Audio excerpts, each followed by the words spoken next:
Ilustrísimas e ilustrísimas autoridades, señoras y señores, como presidente de Nueva Economía Forum tengo el honor de darles la bienvenida al Foro España Innova, que organizamos con la colaboración del Ministerio de Ciencia e Innovación y el patrocinio del Corte Inglés y la Fundación Ramón Areces. Hoy tenemos el honor de recibir al presidente de Tecniberia, la Asociación Española de Empresas de Ingeniería, Consultoría y Servicios Tecnológicos, que actúa como interlocutor entre las empresas y los organismos competentes. En la actualidad agrupa a más de 300 empresas del sector que emplean a más de 55.000 profesionales y cuentan con una facturación global de cerca de 6.000 millones de euros al año, de los que un 30%, casi 2.000 millones, se facturan en el exterior.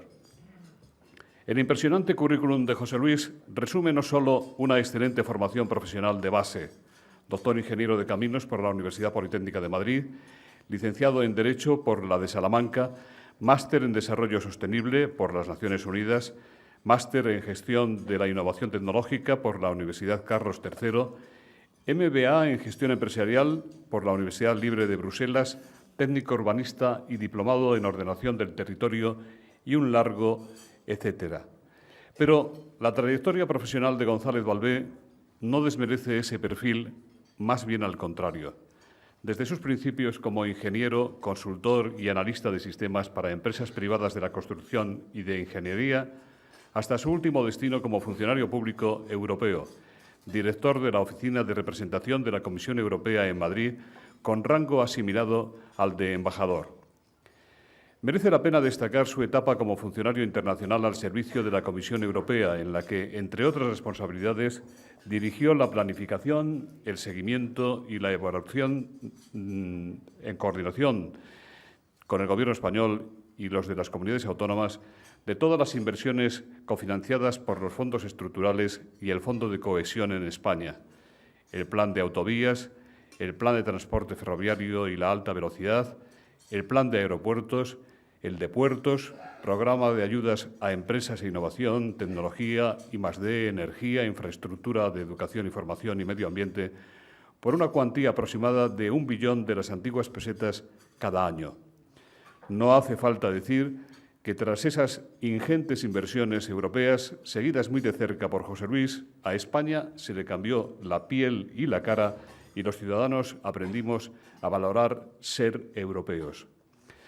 También fue consejero de la Junta de Castilla y León bajo la presidencia de don Juan José Lucas, que hoy nos honra una vez más con su presencia. En marzo de 2009, José Luis se jubiló como funcionario europeo y poco después fue elegido presidente de Tecniberia, consejero del ICES y director de la Federación Europea de Consultores. Permítanme que ahora les hable brevemente del hombre. José Luis es una persona con un fondo de ojo muy claro, sin aristas, sin recovecos ni meandros, de profundas convicciones democráticas, conocedor de la historia y de la realidad de esta España europea en busca de mejores horizontes que los del presente. Sobrio, honrado y leal como la tierra castellana de la que procede, generoso sin límites en su entrega al servicio público, extraordinariamente culto y muy buen aficionado a leer, a escribir y a disfrutar con las bellas artes, amigo de larga duración, amigo de los que nunca pasan factura. Para el Foro España Innova es un gran honor recibir hoy al presidente de Tecniberia. Querido José Luis, la tribuna es tuya.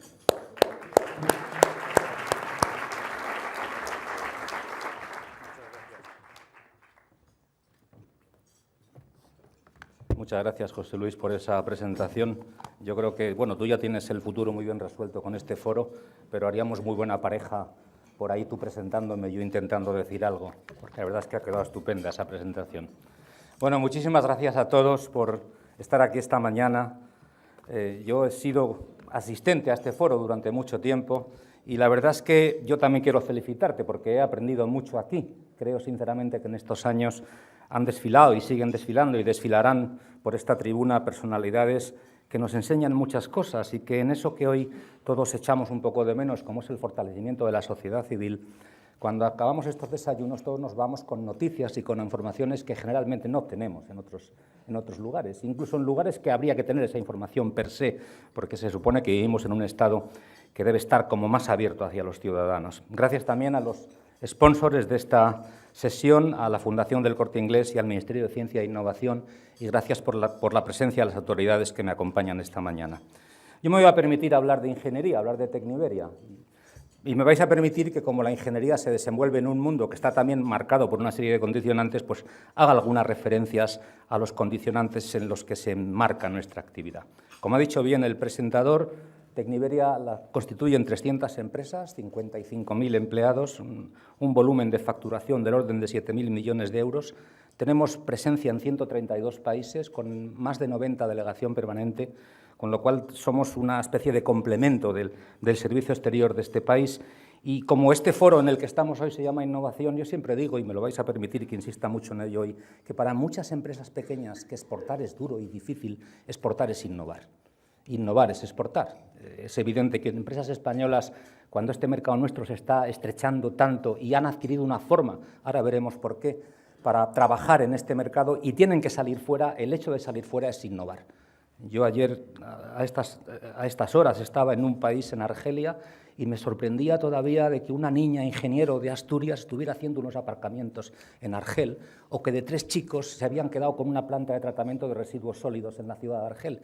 Y yo decía, esto sí es innovar. A mí me parece que esto es innovar más que a lo mejor hacer algún papel de esos que dentro de algún tiempo se publica en una revista y cuyos resultados prácticos, bueno, pues muchas veces no son demasiado visibles. De manera que sepáis que detrás de estas empresas de ingeniería hay mucha gente que está trabajando por el mundo, que está abriendo caminos, porque además la ingeniería cuando exporta es una punta de lanza. Es muy raro que vaya una ingeniería a exportar y no vayan detrás muchas empresas de construcción, de suministros, etc. Somos los primeros que llegamos. Y además somos los primeros que tenemos normalmente que discutir con la administración del país al que vamos. Hemos competido para quedarnos con un contrato. Generalmente se supone que hemos quedado bien y detrás de nosotros vienen los demás. Y Tecniberia surge muy ligada al sector de ingeniería civil, pero hoy día el más importante dentro de ella es el sector de ingeniería industrial. Tenemos, como todos sabéis, empresas punteras que con solo pronunciar su nombre por el mundo ya te abren los mercados, en el ámbito industrial, en el ámbito de la ingeniería civil también, en el ámbito medioambiental, especialmente en el tema del agua, en el ámbito de los servicios tecnológicos y también en el ámbito de la edificación y el urbanismo. Y me vais a pretender que también yo intente hoy dar un aldabonazo hace unos días publicaba un artículo en un periódico que se titulaba algo así como El bombero de Londres que vive en Torrevieja. Y es verdad que yo conocí a un bombero de Londres que vivía en Torrevieja y le resultaba mejor vivir en Torrevieja 4 noches por semana, 3 noches en el cuartel de la City en Londres, cogía una tarifa de bajo coste. Y así había cientos y cientos de miles de europeos que se estaban viniendo a vivir a España. Creo que una potencialidad de España, y también es innovar, es darle a toda esa oferta residencial que tenemos en un ambiente de calidad y con el euro en el bolsillo y con servicios europeos de calidad, darle precisamente ese toque de innovación, no arrinconar a la promoción residencial en el rincón de los negocios malos. Precisamente el Sun Belt, eso que dicen los americanos que ha hecho California o ha hecho Florida, creo que España lo puede hacer perfectamente y requeriría una gran operación de Estado. Ahí tenemos 1 millón de viviendas sin vender. Yo siempre digo, nuestra calle, el Mediterráneo, es la calle más concurrida de Europa. Por ahí desfilan todos los años 60 millones de personas. No debe ser tan difícil venderles ese millón de viviendas que tenemos si efectivamente las dotamos. A lo mejor hay que poner, igual que se ponía antes una cocina equipada, que decía la publicidad, a lo mejor hay que poner teleconferencia en todas las viviendas para que la gente se sienta y pueda hacer teletrabajo. Creo que ese es uno de nuestros vectores, no deberíamos de descuidarlos. Y nosotros las ingenierías estamos en ello y creo que podemos echar una mano en ese sentido. Ahora que se habla tanto del nuevo modelo económico para España, I+D+I, empleo estable, exportación, valor añadido del conocimiento, bueno, eso es lo que las ingenierías vienen haciendo desde siempre. O sea, nosotros no sabemos hacer otra cosa. Nosotros cada vez que nos enfrentamos con una dificultad que nos plantea un cliente, tenemos que innovar, tenemos que pensar cómo dar solución a ese problema, diseñando, trabajando. Eso es innovación. De manera que creo de verdad, y por eso nos lamentamos el que precisamente un sector como este, que durante muchos años ha estado en plena forma, porque hay que reconocer que las inversiones que se hacían en España para el sector durante los últimos 20 o 25 años eran muy fuertes. España se ha venido gastando 30.000 millones de euros al año en obra nueva. Y esa obra nueva ha hecho que ese clúster ingeniería, administración pública, que ha funcionado bien, ingeniería y empresas constructoras, haya alcanzado un nivel competitivo en el mundo muy alto. De ahí que ahora, cuando uno repasa la lista de las 10 empresas más importantes del mundo en concesiones, 7 sean españolas. 7 provienen de ese clúster que se ha desarrollado y que ha hecho algo que yo creo que no nos hemos dado mucha cuenta. Yo, como decía José Luis en la presentación, lo he vivido desde Bruselas, y este país, cuando España entra en Europa en el año 85, había un informe que se llamaba el informe Biel, que intentaba cuantificar el nivel de dotación de las infraestructuras, porque sabéis que el nivel de dotación infraestructural es un condicionante del desarrollo. Y España tenía entonces como un 50%, estábamos en la mitad de la media europea. Teníamos menos nivel de infraestructuras que el que nos correspondía por correlación de renta. Bueno, pues ahora, como sabéis muy bien, estamos en el 100%, lo cual no quiere decir que esté todo hecho, queda mucho por hacer, pero estamos ya en el 100%. Es decir, que quizá el único sector en el que hemos salido claramente del subdesarrollo al desarrollo en tan corto periodo de tiempo ha sido precisamente en el equipamiento infraestructural de este país. Y eso es un modelo que le gusta mucho a los países que quieren hacer lo mismo. A Brasil o a Turquía o a Marruecos, que quieran hacer lo que hemos hecho nosotros, ese modelo les gusta y ese modelo es que nosotros queremos vender. Y, de hecho, en alguna forma se está vendiendo fuera, pero también diría que nos haría falta una mayor estrategia de Estado en la presencia exterior en ese modelo. Bueno, lo que es lamentable es que precisamente un sector como ese, que es un poco materia gris, que está en el modelo que todos queremos, pues el último recorte de gasto público nos haya dejado prácticamente sin actuaciones en el mercado nacional de la compra pública de ingeniería. Antes de ayer o ayer oíamos al director general de Innovación de la Comisión Europea decir que uno de los elementos motivadores de la innovación es la compra pública.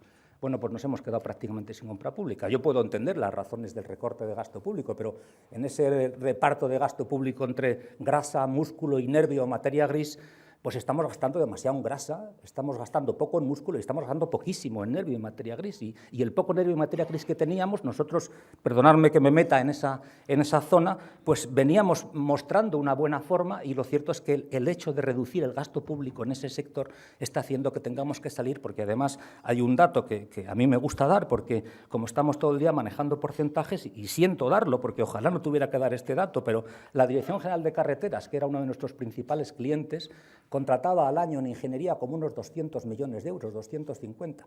El año 2010 contrató 6 millones de euros. Es decir, la caída es mucho más brutal que en ningún otro sector. Quiere decirse que estamos obligados a una reconversión, pero una reconversión brutal, porque no hay ningún otro sector donde la compra pública se ha reducido de esta manera.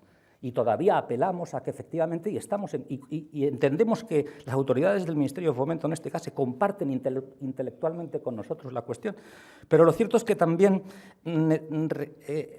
echamos en falta una cierta estrategia global, porque cuando nosotros le comentamos a algún político de este país, mire usted, enviar un ingeniero al paro le cuesta a la sociedad española más que tenerlo trabajando, porque hay que pagarle el subsidio de desempleo, tenemos la carencia fiscal de lo que hacía el ingeniero, que deja de producir ingresos fiscales, y cuando una obra se para, luego hay que reanudarla y eso tiene unos costos. Y además tenemos un riesgo enorme, que estos días lo estamos viendo, es que un ingeniero a la sociedad española le cuesta 60.000 euros la formación, se nos marche y no vuelva. Hemos invertido en una persona 60.000 euros, se marcha y no va a volver.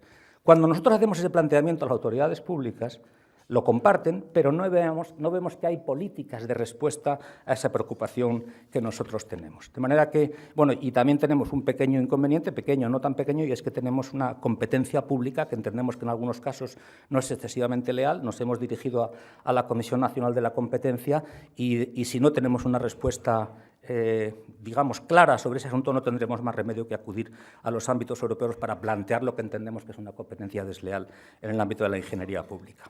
Eso en cuanto a lo que es la ingeniería civil. También estamos viendo ahora una cierta parálisis en la política hidráulica. Saben ustedes que en este país tenemos agua gracias a las presas. Este país, por su orografía y por la naturaleza del suelo, si no tuviéramos presas, aprovecharíamos solamente el 8% del agua que llueve. Gracias a que tenemos 1.500 presas, aprovechamos el 40%. Los otros países de Europa aprovechan casi directamente el 40%, por razones orográficas o por razones del subsuelo. Bueno, y también estamos viendo una cierta parálisis en la política hidráulica. Saben que hay un ciclo, ese ciclo ilógico de la sequía. En este momento, como no estamos en sequía, parece que hay parálisis. No nos gustaría que cuando llegara la próxima sequía ocurriera como siempre, que deprisa y corriendo hay que ponerse a arbitrar soluciones momentáneas, puntuales, no las mejores normalmente, para poder resolver los problemas de sequía. En resumen, echamos en falta una cierta estrategia global de potenciación de un sector que se ha demostrado bueno para España, que está compitiendo en el mundo y que, en consecuencia, a España, que quiere exportar y quiere innovar, le interesaría mantener ese sector, y estamos dispuestos a reestructurarnos y reconvertirnos. Estamos preparando un plan que presentaremos a las autoridades públicas para esa reconversión, una reconversión que tiene un primer objetivo, que somos nosotros mismos. Es verdad que somos muchas empresas, 300 empresas, algunas pequeñas, y que tenemos que unirnos y fortalecernos un poco más, y eso lo vamos a hacer, pero sí pedimos, por favor, que eso no se haga en un periodo de tiempo de un año a otro de 200 a 6, es decir, que tengamos una cierta gradualización como han tenido todos los sectores en España. Y vamos a potenciar dos ámbitos, uno el de la exportación, como digo, y otro el de la I+D+I. Por eso es muy adecuado el estar hoy bajo este paraguas de la innovación para poder seguir trabajando. Bueno, en realidad, ¿qué se gasta España en ingeniería? No se sabe muy bien, porque la ingeniería viene muchas veces ligada con la construcción. Saben ustedes que aproximadamente el gasto en ingeniería, es decir, en esas labores de diseño, supervisión, control de calidad, resolución de las dificultades técnicas que se presentan en un proceso, España y los países se gastan entre un 5 y un 10% de la inversión total. Es decir, que cuando uno oye la T4 ha costado 10.000 millones de euros o el AVE Madrid-Barcelona 10.000 millones de euros, entre el 5 y el 10% de eso ha sido gasto en ingeniería propiamente dicha.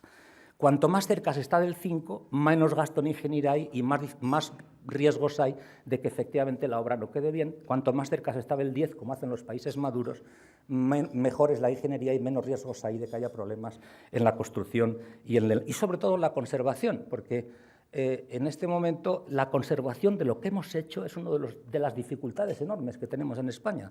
Ya lo saben ustedes, conservar un kilómetro de AVE cuesta entre 100.000 y 180.000 euros por año, dependiendo de la naturaleza del trazado, y a veces conservar instalaciones que se han proyectado sin demasiada ingeniería tiene un costo horrible, porque bueno, yo creo que todos conocemos casos de gigantescas terminales proyectadas por arquitectos famosísimos donde no está previsto, por ejemplo, cómo limpiar los cristales. Quizá el mejor ejemplo de falta de ingeniería es que Dubái se hunde. No sé si lo han visto ustedes estos días, esas dos urbanizaciones, La Palmera y El Mundo, The Palm y The Wall, pues se están hundiendo.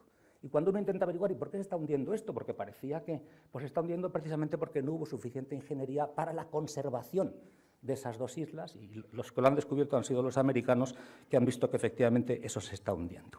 También hay otra faceta de la ingeniería, y es que poco a poco la Administración ha ido, valga la expresión, destajando hacia afuera una cierta labor de inteligencia técnica. El mayor consultor de Europa, que es Altran, por ejemplo, que es una empresa francesa de ingeniería, pues es el que le hace la asistencia técnica, por ejemplo, a Eurocontrol. De manera que mucha de la Administración, parte de su labor de capacitación técnica, de inteligencia técnica, la ha ido destajando a las ingenierías, y también ese es un sector en el que nosotros, bueno, pues estamos trabajando y nos gustaría trabajar más cerca de la Administración en ese sentido. España gasta poco en ingeniería, gasta como un 5%. Nosotros hemos hecho algún estudio en el que se venía a concluir que aquellos años buenos de los 30.000 millones de euros al año en obra nueva, 20.000 eran realmente obra nueva y 10.000 millones de euros eran reformados. Y si se hubiera gastado un poquito más en ingeniería, un 1%, que eran 500 millones de euros, nos habríamos ahorrado 5.000 millones de euros en reformados. De manera que la inversión en ingeniería en esa fase primera es siempre muy rentable para una sociedad, y en este caso muy concreto, muy rentable para un gasto público. ¿Qué es lo que nos está pasando en los tres ámbitos en los que nos movemos? Digamos, un ámbito global, un ámbito europeo y un ámbito español. ¿Qué pasa en el ámbito global? ¿Por qué hay esos milagros de otros países, como el milagro chino, el milagro coreano, el milagro israelí o el milagro alemán? Bueno, pues aquí me van a permitir ustedes que, a pesar de que, como ha dicho el presentador, yo tengo titulación de ingeniero y también soy licenciado en Derecho, intente hacer un análisis de lo que creo que nos está pasando. Ya saben ustedes, y es una exageración, que todos los miembros del Politburó del gobierno chino son ingenieros. Yo no pretendería aquí que todos nuestros dirigentes fueran ingenieros, pero cuando uno repasa la nómina de los dirigentes españoles, hay una enorme mayoría de licenciados en Derecho y de gente de letras. No digo que no sea bueno, es bueno, pero creo que lo que no es bueno es el desequilibrio. Nosotros tenemos 5 veces más abogados que Francia. Echen ustedes las cuentas, es muy sencillo. Y 83 veces más abogados que el Japón. Producimos 13.000 licenciados en Derecho por año. Están inundando el mercado. Y un sistema como el sistema español acepta un número de licenciados en Derecho que resuelve los conflictos espontáneos que se presentan. Si ese número supera cierta barra, y yo creo que lo hemos superado, lógicamente, y es natural, se tienden a generar conflictos que en un estado normal no se generarían, con lo cual al final el número de licenciados está produciendo un exceso de ruido, digámoslo así, de manera que esas 3 misiones de la universidad que dijo Ortega, que una de ellas era formar profesionales para dirigir una sociedad, evidentemente creo que nos hemos pasado en el grado de equilibrio y estamos produciendo muy pocos ingenieros y estamos produciendo muchas de las otras titulaciones, me he referido a esta, pero podríamos haber hablado de otras cualquiera. El dato, por ejemplo, de Japón es espectacular, 83 veces menos que nosotros, porque no solo son licenciados en Derecho ejerciendo como abogados en el sistema jurídico, sino repartidos por la sociedad. Yo siempre que he estado en un gobierno regional y prácticamente todos mis compañeros eran licenciados en Derecho. Entonces, es muy difícil la sensibilidad, digamos, que se pretende de un nuevo modelo de I+D+I llevarla a toda una sociedad que está dirigida básicamente por ese. Insisto, no es que sea malo, pero creo que no estamos en el punto de equilibrio o estamos lejos del punto de equilibrio.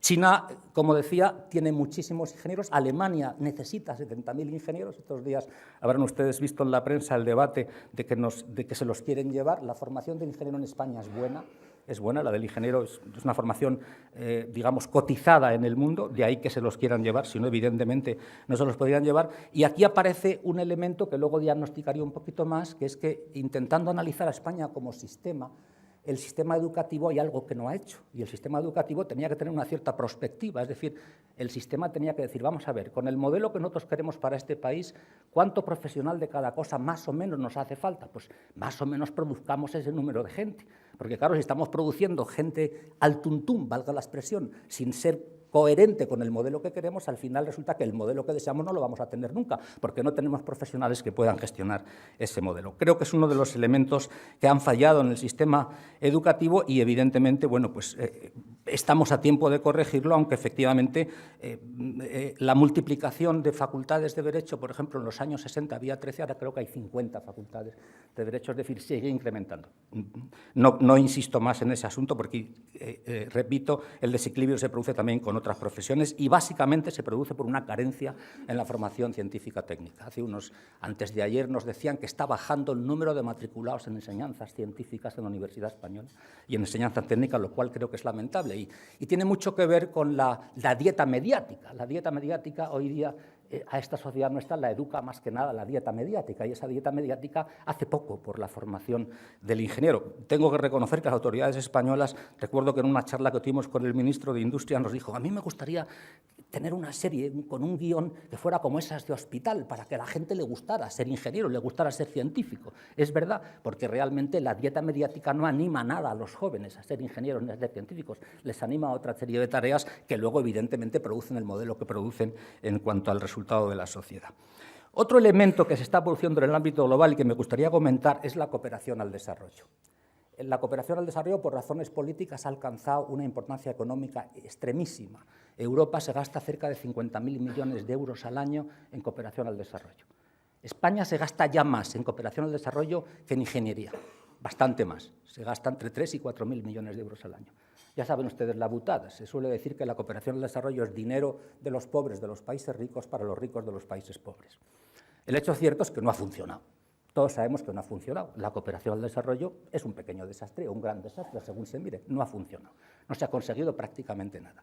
Y a nosotros nos están pasando cosas absolutamente paradójicas, porque las empresas de ingeniería no pueden acceder o acceden con muchísima dificultad a las licitaciones de la cooperación al desarrollo. Y además nos encontramos con que a veces quien resulta adjudicataria de una actuación de cooperación al desarrollo es una ONG que, como no tiene la capacitación técnica para poderlo hacer, al final subcontrata con una ingeniería. En esa subcontratación, evidentemente, se pierde una parte del dinero, bastante parte del dinero, porque generalmente los honorarios de estas organizaciones son bastante más altos que los honorarios de proyección de las propias ingenierías.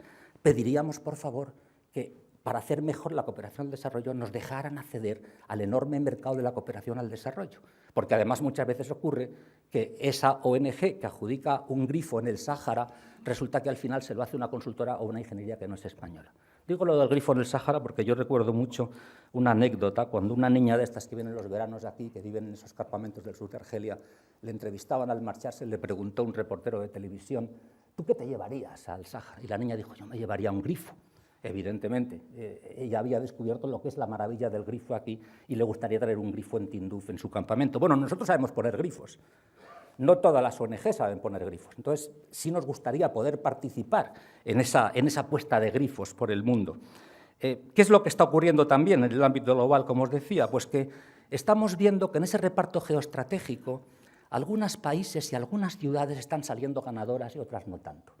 Hay un ejemplo maravilloso. Cuando yo entré en la Comisión Europea, la región más rica de Europa era Hamburgo. Tenía como 180 sobre una media 100 de riqueza europea. Y hoy la región más rica de Europa es Londres. Tiene 300 sobre una media 100. Londres se ha hecho en una cierta capital de los BRICS y capital del mundo.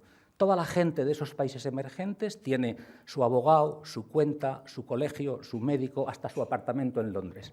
Nosotros pensamos que Madrid, España y Madrid, o alguno, da igual, podrían jugar un papel parecido en el ámbito que nos es más propio, por ejemplo, el ámbito latinoamericano o el ámbito mediterráneo. Y nos gustaría jugar esa jugada. Y tenemos una iniciativa que se llama Madrid Capital Mundial de la Ingeniería, que precisamente va por esa línea, porque entendemos que esa trae muchísimas ventajas en un ámbito global, de ser un jugador global, por lo menos en el ámbito que nos es propio, por razones de idioma, por razones culturales o por razones de proximidad, como en el caso del Mediterráneo. También hay curiosamente, hay otra estadística, y es que leí hace unos días que Bélgica, que es el país que probablemente políticamente está más destrozado en este momento, es el primer país del mundo en globalización. Parece que hay una relación inversa entre el manejo político back office interno en un país y la posibilidad de globalizarse. También esa creo que es una buena reflexión para que podamos compartir el ámbito de la ingeniería. Decía que iba a hablar de varios ámbitos, otros de la Unión Europea. Yo he tenido mucha suerte porque yo he vivido los años de euroeuforia. Ahora las cosas no son así. Como decía el presentador, cuando yo entré en Europa se estaban movilizando todos los años como 3 veces el plan Marshall. Cada vez que hay un cartelito de esos que se veía, esta carretera ha sido cofinanciada por el FEDER, o esta planta depuradora ha sido cofinanciada por el Fondo de Cohesión, no eran Sarkozy ni Helmut Kohl en la época, no, era un tendero de París o una señora de Hamburgo o un dentista de Londres los que habían puesto dinero para que tuviéramos esas carreteras. De hecho, ha sido la mayor operación de solidaridad de la historia, no nos hemos enterado, gracias a eso tenemos las infraestructuras que tenemos. De lo cual se deduce que Europa va bien cuando se toman iniciativas para trabajar todos juntos. Y además siempre son alemanas, o casi siempre son alemanas. Cuando yo oigo hablar del eje franco-alemán, el eje es germano-alemán, generalmente. Y ahora estamos en esa tesitura también. Yo creo que nos gustaría, cuando nosotros entramos en la Comisión Europea a trabajar, nos llamaban, ¿qué tiempos?, los alemanes del sur. Nos gustaría parecernos más a los alemanes. Es muy sencillo, no hay más que hacer lo que hacen ellos.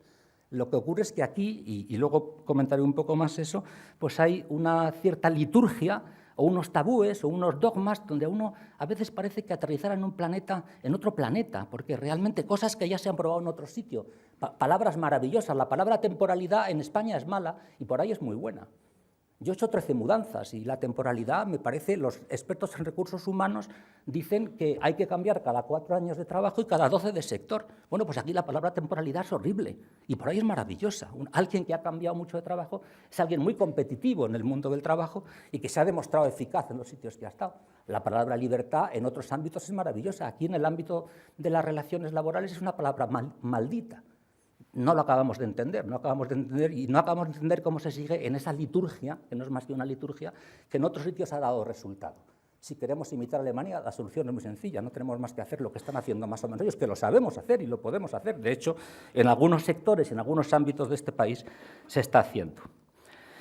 ¿Qué es lo que está ocurriendo en el ámbito europeo en este momento? Bueno, pues efectivamente yo creo que el resumen es ese. Es verdad que Europa, yo muchas veces lo he dicho, y es un poco como la casa del abuelo. Fíjense ustedes que cuando las regiones españolas o las nacionalidades españolas, digamos, no quieren ser españoles, nunca dicen que no quieren ser europeos. Siempre Europa está dándonos un cierto paraguas de cohesión en este momento. Y creo que esa cohesión es buena. O sea, creo que la apuesta europea ha dado, digamos, un empuje a la cohesión española y en este momento está sirviendo un poco de paraguas. Paraguas que a nosotros nos gustaría tener también en nuestra presencia exterior, porque competimos muchas veces en el mundo, en el ámbito de la ingeniería me refiero ahora, y la verdad es que nos gustaría aprovechar que somos europeos. No, ahora la competencia es brutal. Sabemos que algunos de estos estados que son tan competitivos en el ámbito global están haciendo cosas que no están muy de acuerdo con las reglas tradicionales del fair play, del libre mercado, y creo que la mejor forma de defendernos es ser europeos y jugar en el ámbito europeo, porque no nos va a dar tiempo. Es decir, si toda la gente viviera en el modelo europeo inmediatamente, serían igual de competitivos que nosotros. Pero no va a ocurrir. Quieren ser europeos. Cuando uno va a China, lo que se da cuenta es que ellos quieren ser europeos. Lo que quieren es los coches europeos, la música europea, las marcas europeas. Es decir, el modelo cultural al que tienden es el modelo europeo. Llegará un momento, probablemente, en el que tengan también todos los estándares europeos en condiciones medioambientales, laborales, y en ese momento serán de competitivos como nosotros. Pero mientras eso ocurre, nos sacan una enorme ventaja en competitividad. Tenemos que esforzarnos porque efectivamente el modelo europeo lo ponga en relieve eso, porque si no la pérdida de competitividad es realmente brutal. Bueno, y si me permiten ustedes, pues haría una pequeña reflexión también sobre España. ¿Qué es lo que pasa en España? Bueno, yo creo que lo saben ustedes, lo sabemos todos. Lamentablemente llevamos 2 años de caída del PIB. Es la primera vez en la historia que hay 2 años seguidos de caídas. Y si me permiten, haría un análisis de España que tiene que ver con la ingeniería desde 3 perspectivas. Una perspectiva España como comunidad de vecinos, otra perspectiva España como sistema y otra perspectiva España como empresa. España, ¿qué pasa con la España comunidad de vecinos? Bueno, pues que es muy cara, pagamos una cuota muy alta. Bueno, ahora para comenzar no sabemos si somos una o varias comunidades, pero pagamos una cuota altísima. Las 3 rúbricas esas grandes de gasto público, grasa gasto público, aunque es necesario, que son los intereses de la deuda y, por ejemplo, el subsidio del paro y los sueldos de los funcionarios, nos cuestan más de 100.000 millones de euros al año. Hay por ahí varios estudios que dicen que nosotros gastamos en sueldos de empleados públicos entre 30 y 40.000 millones de euros más que lo que nos correspondería por el tamaño de nuestro Estado para gestionarlo eficazmente. La mayor innovación que puede hacer este Estado nuestro es reducir el gasto público. Es muy poco solidario que se nos pida a los sectores privados que nos reestructuremos y no se reestructure el sector público. Yo creo que lo primero que hace falta aquí es reestructurar el sector público, es evidente. Hay un ahorro latente ahí impresionante. Nosotros hemos echado cuentas. Yo esta mañana cuando venía pensaba, yo creo que podíamos hacer la oferta de que el 5% de lo que ahorremos en el diseño de un nuevo modelo de Estado lo gastaríamos en ingeniería. Seguro que sería un negocio maravilloso para nosotros. Pero lo cierto es que es un debate pendiente. La clase política no solo tiene que ocuparse del front office, que también, y con mejor fortuna, tiene que ocuparse del back office, tiene que ocuparse de toda esa administración que tiene detrás y que en este momento está gastando recursos impresionantes y más de lo que correspondería. Creo, sinceramente, que una reducción del gasto público es importante. También es verdad que España, como comunidad de vecinos, tiene muchos puntos para mejorar. Por ejemplo, en limpieza, y eso no es un tema de la Junta de Vecinos de la comunidad, no es un tema del Gobierno, es un tema de los vecinos, nos gastamos entre 5 y 6.000 millones de euros más que cualquier país europeo. Dicen que el español es el único país que tira, el único individuo que tira un papel al suelo y luego paga a otro para que lo coja. Eso nos cuesta entre 5 y 6.000 millones de euros. Y además, cuando a alguien se le pregunta, es que esto está muy sucio, suele decir, claro, es que no limpian. Nunca se le ocurre decir, no, es que lo hemos ensuciado nosotros. De manera que fijaros el desafío que hay en cuanto a mejorar en términos de gasto público, tanto por parte de comportamiento de los vecinos como por parte de comportamiento de la Junta. Además, se está produciendo lo que los ingleses llaman free rider, es decir, el gorrón. En esta comunidad de vecinos está produciendo el gorrón. O sea, el señor que ha descubierto la manera de vivir en la comunidad pagando, sin pagar prácticamente la cuota y disfrutando de todos los servicios. Eso no puede ser. No podemos seguir así. Evidentemente, eso tiene que corregirse. Bueno, esa sería una pequeña reflexión en cuanto a España como comunidad de vecinos. Si me permitís, decía que la siguiente reflexión que haría es un poco España como sistema.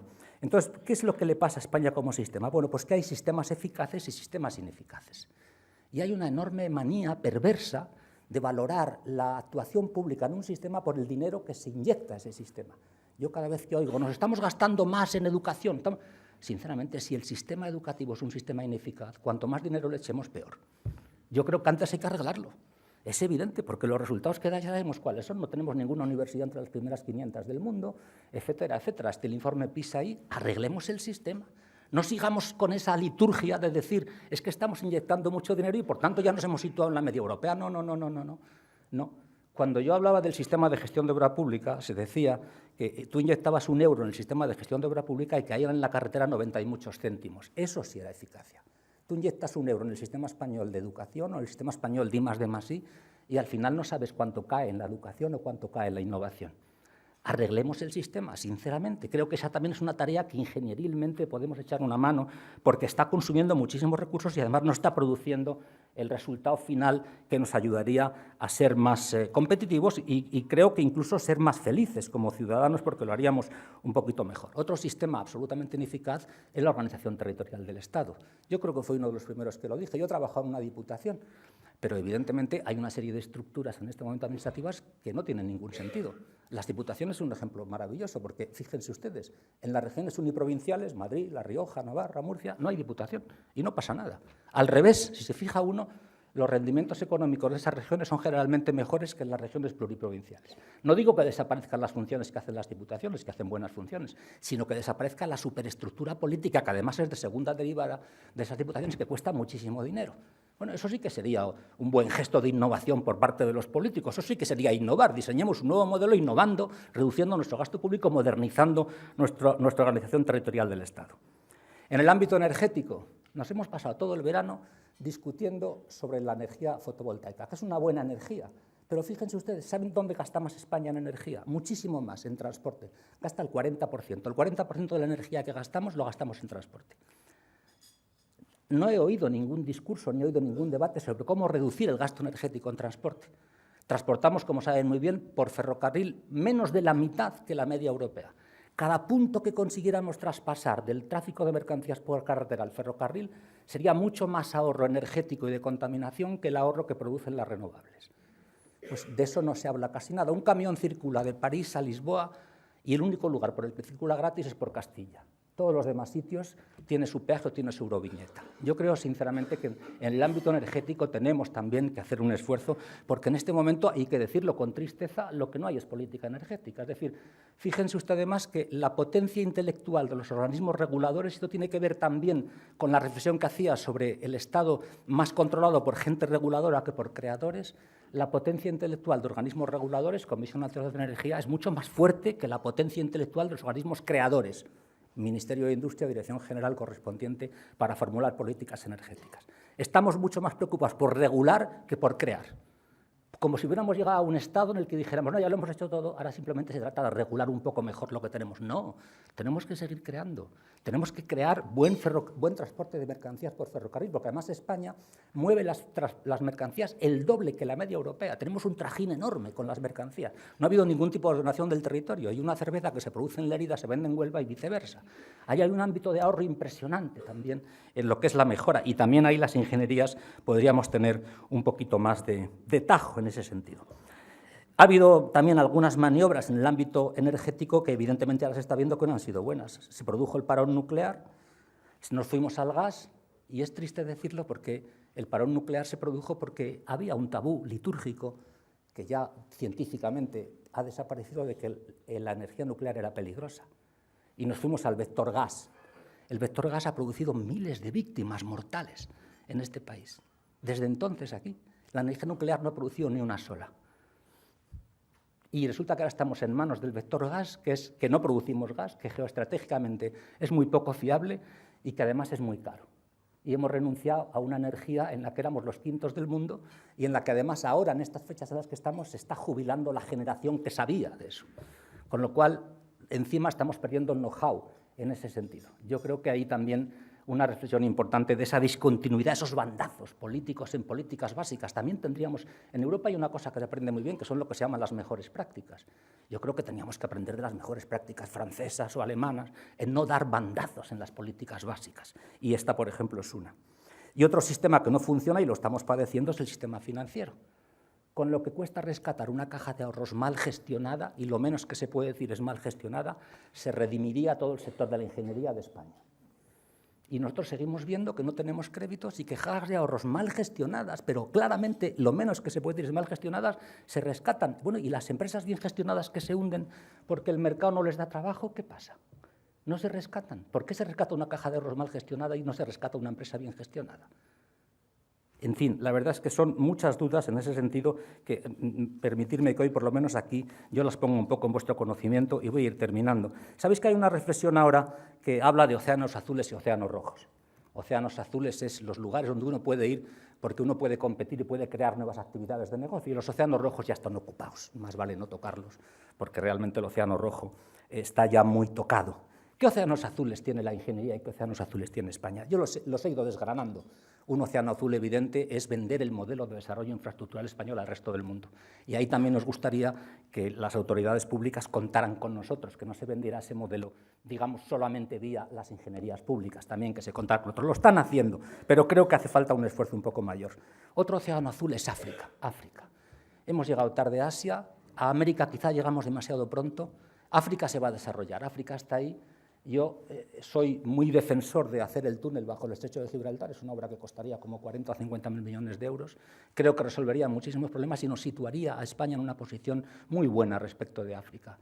Hay empresas nuestras trabajando en África, es complicado, pero creo que África es un océano azul en términos ingenieriles y en términos estratégicos. Los demás ya están ocupados y los vamos a ocupar con dificultades. Ya sabéis que se habla de que hay básicamente 4 modelos de exportación, el modelo francés que apoya a las empresas grandes, empresas públicas, perdón, el modelo americano que apoya a las empresas grandes, el modelo japonés que apoya a las empresas pequeñas y el modelo alemán que apoya a todas. Nos gustaría tener el modelo alemán, también aquí nos gustaría el modelo alemán. Y de hecho, sí es verdad que tenemos buena sintonía con los organismos españoles que apoyan a la exportación, pero es otra rúbrica que, diciendo que ese es el modelo que nos interesa, este año ha reducido sustancialmente sus dotaciones. O sea, hay un discurso político tendente a un cierto modelo de país y las partidas de gasto público que tenían que acompañar ese discurso político se reducen sustancialmente, lo cual, bueno, pues da una cierta sensación de incoherencia. Otro océano azul es la innovación. ¿Quién está innovando en España hoy? Pues dejadme que os cuente algo que he vivido recientemente y que además se refiere a una empresa concreta y que, como además no es de mi ámbito, creo que se puede decir francamente. Inditex, Zara, es uno de los mayores innovadores de España porque produce innovación hacia abajo. ¿Qué es lo que ocurre con Inditex? Inditex tiene que competir en el mundo, tiene que tener el top de la competitividad mundial. Entonces, el almacén de Elche de Inditex tiene que tener los mejores robots del mundo y el pavimento por donde circulan esos robots tiene que tener las menores tolerancias de irregularidades del mundo. Y, en consecuencia, la ingeniería española que hace los robots y la ingeniería española que hace el pavimento tienen que ser las mejores del mundo. Eso es producir innovación hacia abajo. Apuntarse a esas empresas que están compitiendo en el mundo y que, por hacer innovación en el mundo, están generando innovación hacia abajo. No deberíamos de olvidar en la innovación esos vectores. Igual que hablo de Inditex, hay muchas empresas, algunas nuestras, que están haciendo innovación también, pero, sinceramente, como es un ejemplo que nos viene de fuera, creo que es mucho mejor. En resumen, además del océano azul de África y el océano azul de la cooperación al desarrollo, el océano azul de la innovación, yo creo que también el mayor océano azul que tenemos en este país es mejorar el funcionamiento del país. Lo he dicho al principio, mejorar la gestión pública, mejorar también la gestión de la comunidad de vecinos, como os decía, y yo creo que hay un gran océano azul en el ahorro público, porque realmente ahí hay un buen tajo para hacer y yo creo que la ingeniería, estoy seguro que la ingeniería podría ayudar en eso. Más o menos he llegado a mi tiempo, simplemente quería daros ese mensaje, pensar en la ingeniería, utilizarnos más, saber que estamos aquí y que podemos ayudar a solucionar algunas de las cosas que tiene este país. Muchísimas gracias a todos.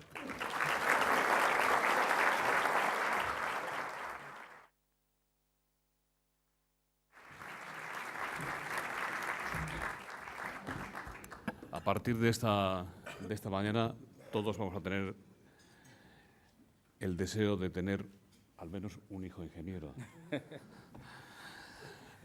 En primer lugar, voy a darle la palabra a don Jesús Vanegas.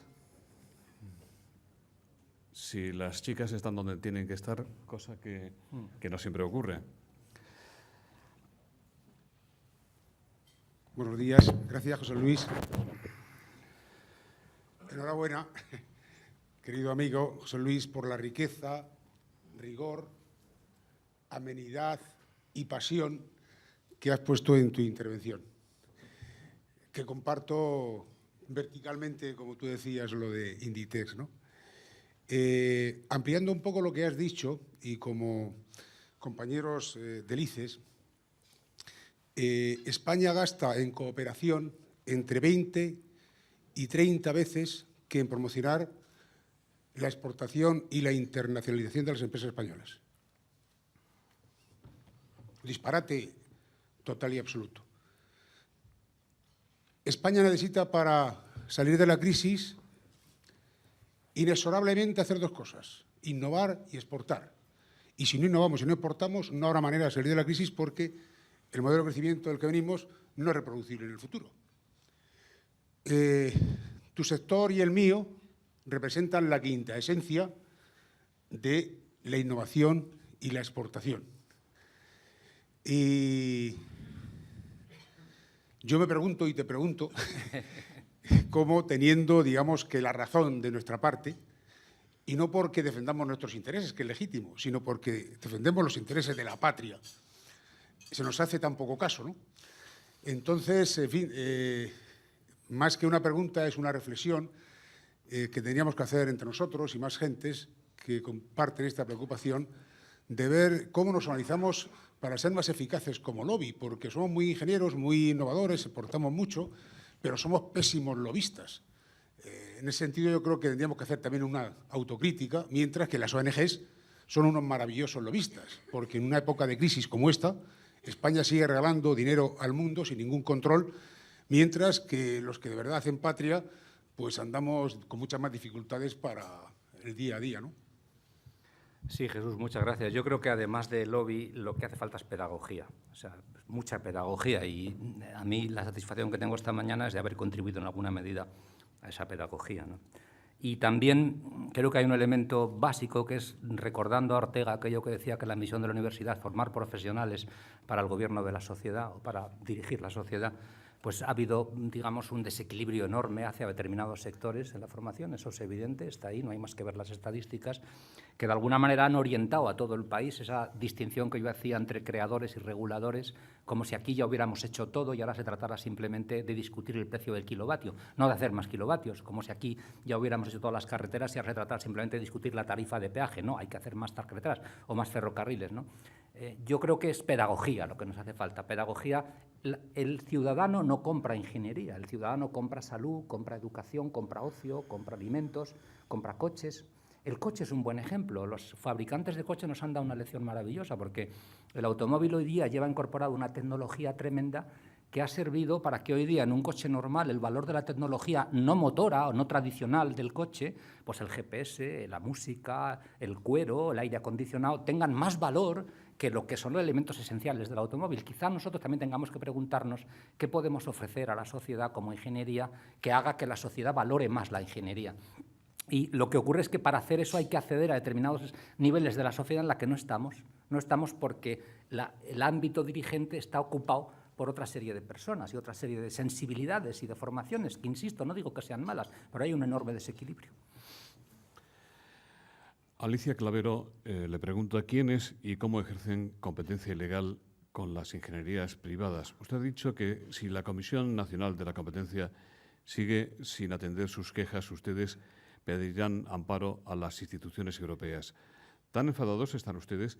Miguel Ángel Gallardo, en relación con este mismo tema, dice, no hay conflicto de intereses, incompatibilidades, competencia desleal. ¿Qué opina de universidades politécnicas y sus fundaciones que facturan de todo?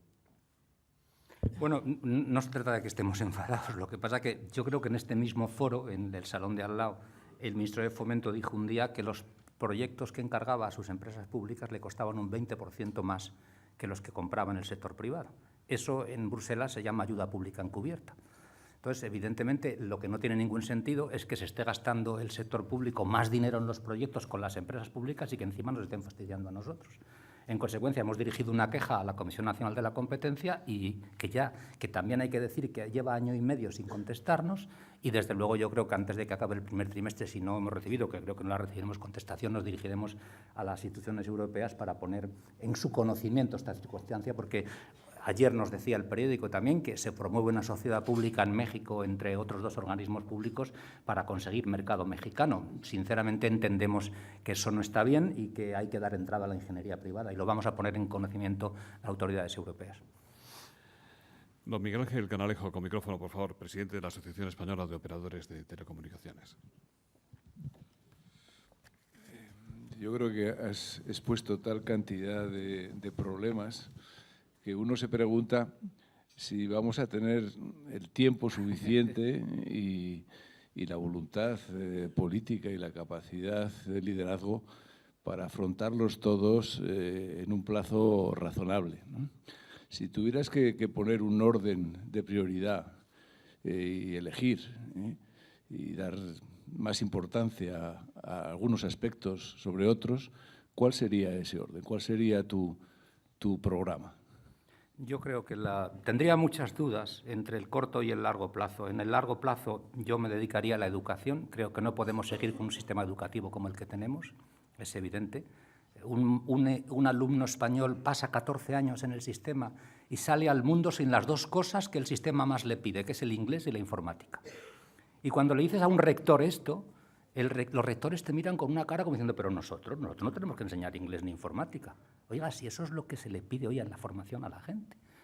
Hay una palabra inglesa que tiene muy difícil traducción al español que se llama accountability, que es responsabilidad ejercida y con rendición de cuentas. Yo cuando llegué de Bruselas, hace 6 años o 7, me sorprendía mucho que determinadas autoridades españolas de los ámbitos educativos y del ámbito judicial también se descolgaran con terceras páginas diciendo la universidad, un rector, la universidad es un desastre, o un presidente de audiencia, este sistema no funciona. Eso para un ingeniero es un lenguaje absolutamente ininteligible. Yo nunca diría que mi obra no funciona, que mi proyecto no funciona. Yo soy el responsable de que funcione. Entonces aquí parece que hay una serie de autoridades públicas que se han situado en una posición como de analistas, que nos comentan y nos glosan por qué lo que ellos tenían que hacer funcionar no funciona, pero que no lo hacen funcionar. Yo creo, sinceramente, que la clave está en el sistema educativo, pero también en la accountability en general de las autoridades públicas, y la otra clave, que yo también me atrevería a decir, está en la reorganización del Estado. Necesitamos claramente una reorganización del Estado. Nosotros lo vemos muy bien. En este momento, en cada provincia española hay 3 equipos de conservación de carreteras conservando carreteras.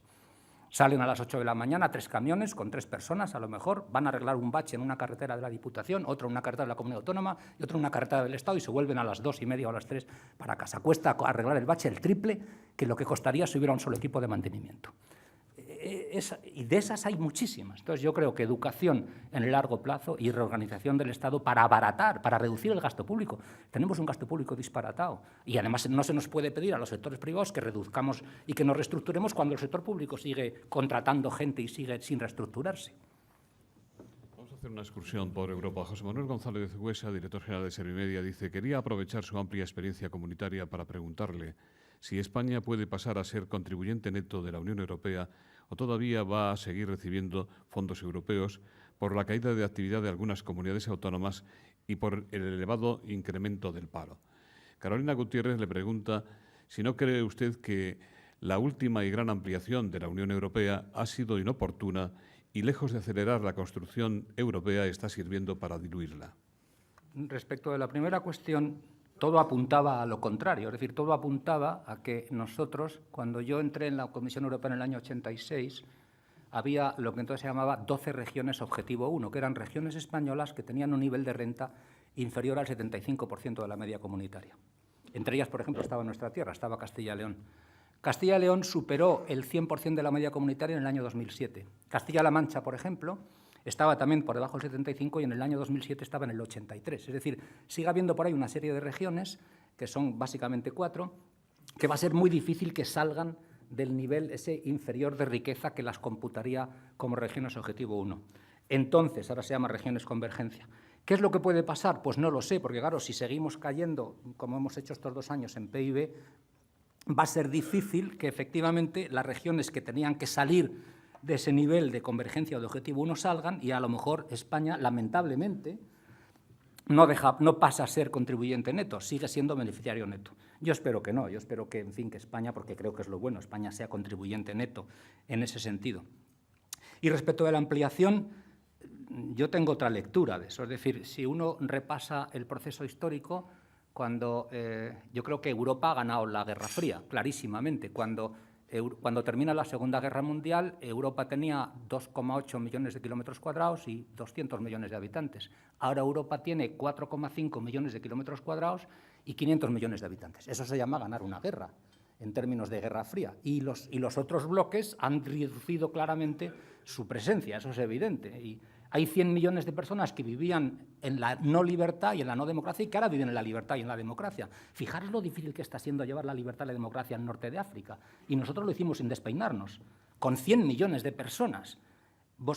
Yo, por ejemplo, pienso, sinceramente, que ahora sería mucho más difícil que las repúblicas bálticas, por poner un ejemplo, pasaran al bloque occidental, al bloque de la Unión Europea, como lo hicieron en aquel momento, en el que nadie dijo absolutamente nada. Fijaros lo difícil que es llevar la democracia a Cuba, que son 10 millones de personas, o lo difícil que es llevarla a estos países que mencionaba antes, y aquí de repente, de un día para otro, 100 millones de personas pasaron de la no libertad a la libertad. Se cayó el muro de Berlín. Hay otros muros de Berlín por caer. Ayer leía un comentario, aprovecho la cuestión de Italia, sabéis que ha habido una negociación muy fuerte en la Fiat y dicen que en Italia que se ha caído el muro de Berlín sindical. Aquí ha caído el muro de Berlín político, quizá el muro de Berlín sindical todavía no haya caído, pero realmente hay un avance importante y creo de verdad que esa ampliación fue un avance hacia la democracia evidente. Ahí está, hay 100 millones de personas que no estaban en la democracia y ahora lo están. Julio Vidal le pregunta que ¿por qué estamos en la cabeza de la ingeniería y en la cola del registro de patentes? Es una magnífica pregunta. Efectivamente, esa es una de las mejores pruebas de que el sistema de I+D+I español, con todos mis respetos y todos mis lamentos, no funciona. Nosotros nos gastamos en I+D+I creo que un 1,38% sobre el PIB. El objetivo sería gastarse el 2% aproximadamente. Si a lo que nos gastamos le correspondería patentar como unas 22 patentes por millón de habitantes y por año, y estamos patentando 5. O sea, la eficacia de nuestro sistema de patentes es como un quinto o un cuarto de la que nos correspondería. Se ha volcado a producir papeles el sistema. Somos muy buenos produciendo papeles, somos los 9º del mundo produciendo papers que se publican en las revistas, pero no producimos patentes porque toda la financiación de la I+D+I va hacia ese mundo, no va hacia el mundo de la ingeniería. Para nosotros es muy difícil acceder a la innovación, aprovecho para decirlo aquí, nos hemos presentado muchas cosas, es muy difícil. Estamos innovando con nuestros medios, el ejemplo de Inditex es un ejemplo maravilloso. La empresa que está haciendo el pavimento para ese almacén que yo os cuento, con unas tolerancias de refracción de la luz absolutamente micronéticas, resulta que ha tenido que irse a todos los lugares del mundo para ver cómo se hace eso y hacérselo a Zara, porque si no Zara pedía a otro señor que lo hiciera. Eso es innovar. Pero eso lo estamos haciendo o se está haciendo con el dinero que está en el tejido privado, en el sistema privado. Lo que nosotros accedemos al sistema público es pequeñísimo. Precisamente en nuestro plan de reestructuración, aprovecho para decirlo, nos gustaría que parte de ese dinero que ahora va hacia un sistema que produce papeles y no produce patentes, vaya hacia un sistema como el nuestro que produce patentes y no produce papeles. Con micrófono, por favor, don Manuel Acero, presidente del Instituto de la Ingeniería de España. Gracias. Bueno, José Luis, como siempre, un placer oírte. Siempre aprendemos, no paras de sorprendernos con nuevas ideas. Yo quisiera entrar en un aspecto que me parece trascendente y que está en la línea de toda tu disertación. Hablemos de la iniciativa legislativa agresiva, por calificarla suavemente, que ha iniciado el Gobierno desde hace un año y pico, animado en principio por la Comisión Nacional de la Competencia, que siempre sale a relucir en temas críticos, y en donde, pues a través de la ley Ómnibus y de otras leyes, se está actuando sobre la ingeniería de una manera que nosotros encontramos casi salvaje, por decirlo también suavemente. En estos momentos se está discutiendo la ley de servicios profesionales. Muchos estamos en relaciones con altos cargos de los ministerios, estamos hablando. La posición es de muy poca receptividad. Es una posición, yo creo que también basada en desconocimiento. Resulta que los temas de un determinado carácter técnico o de carácter sectorial los maneja gente que no conoce esas áreas.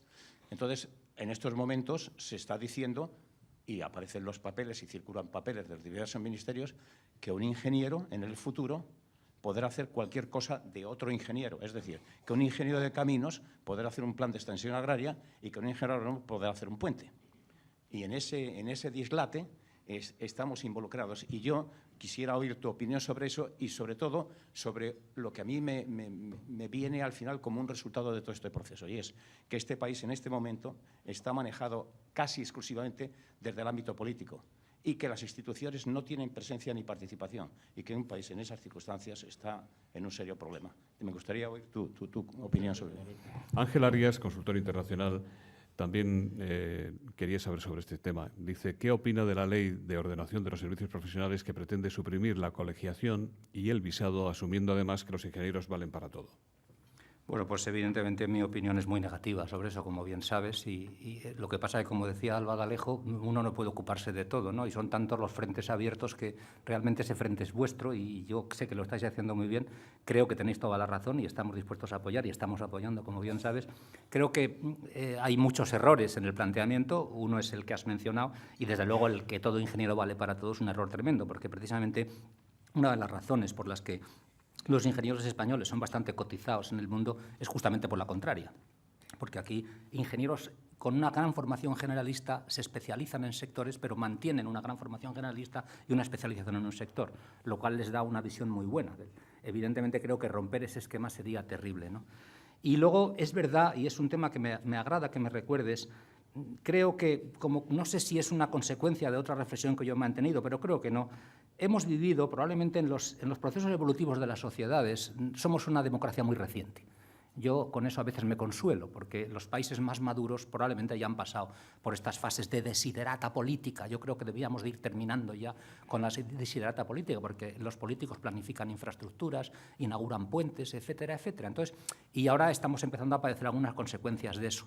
Hay una tremenda desiderata política, como si, yo recuerdo muy bien cuando yo estaba en una administración pública y entró la política a ocuparse de cosas que tradicionalmente eran ocupación de los ingenieros. Se fastidió el tema, claramente se fastidió.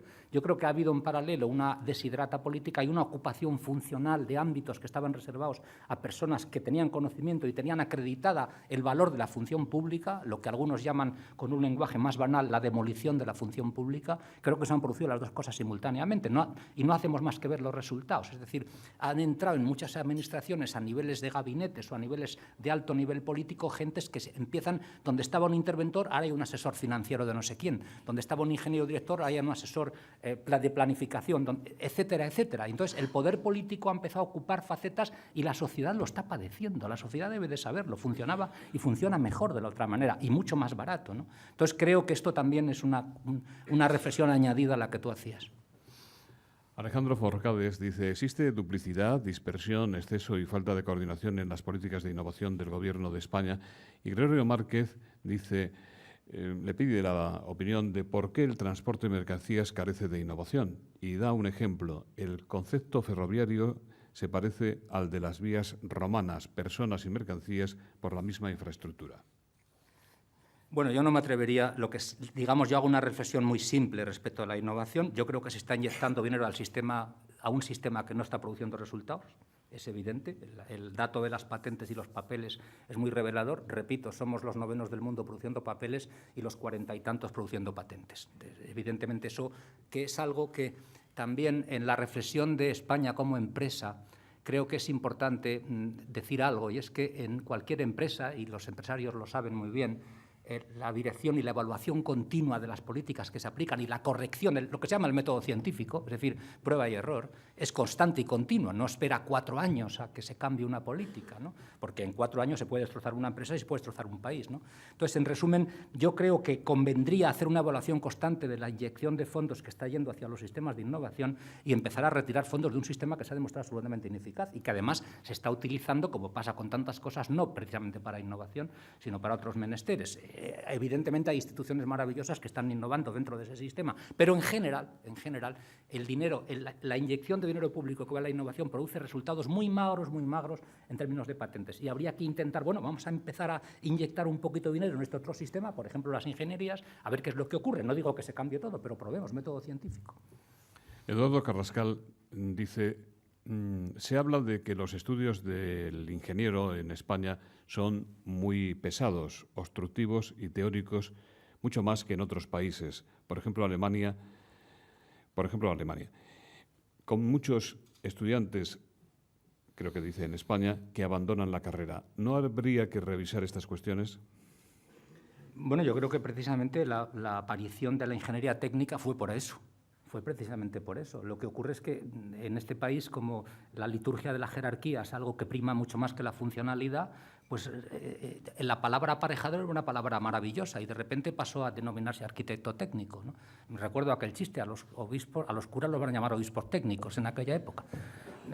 Entonces, creo sinceramente que había unas personas que estaban para eso y que están para eso. Lo que no puede ser es que por razones de estructura social o razones sociológicas o por razones litúrgicas simplemente, bueno, pues digamos todos quieran situarse en el mismo nivel. No, aquí tiene que haber niveles para todo. Lo mismo le pasa a la formación profesional. En Alemania efectivamente hay mucho ingeniero de grado medio, que es el que le da fuerza al tejido productivo, especialmente en la industria. Más que en la obra civil. En la industria hay una enorme cantidad de ingenieros productivos en el grado medio y de buena formación profesional que aquí efectivamente no existe, pero por esa tendencia de flotamiento que todo el mundo quiere situarse arriba. Bueno, y a lo mejor vuelvo a poner eso, la función de aparejador era maravillosa y sigue siendo maravillosa. Y bueno, no tiene por qué ser una función inferior a la de otro nivel, ni muchísimo menos. Muchas gracias, José Luis. De nuevo, en nombre de los patrocinadores, don Ángel de Barutel, adjunto a la presidencia del Corte Inglés, va a despedir el acto. Muchísimas gracias, querido José Luis González Valvé, por tu magnífica intervención en nombre de las más de 300 empresas de ingeniería que representas en Tecniberia. Ha sido un placer para nosotros patrocinar esta intervención tuya. Muchísimas gracias a todos ustedes por su asistencia, por su participación en el debate y les esperamos en una próxima convocatoria del Foro España Innova. Muchas gracias.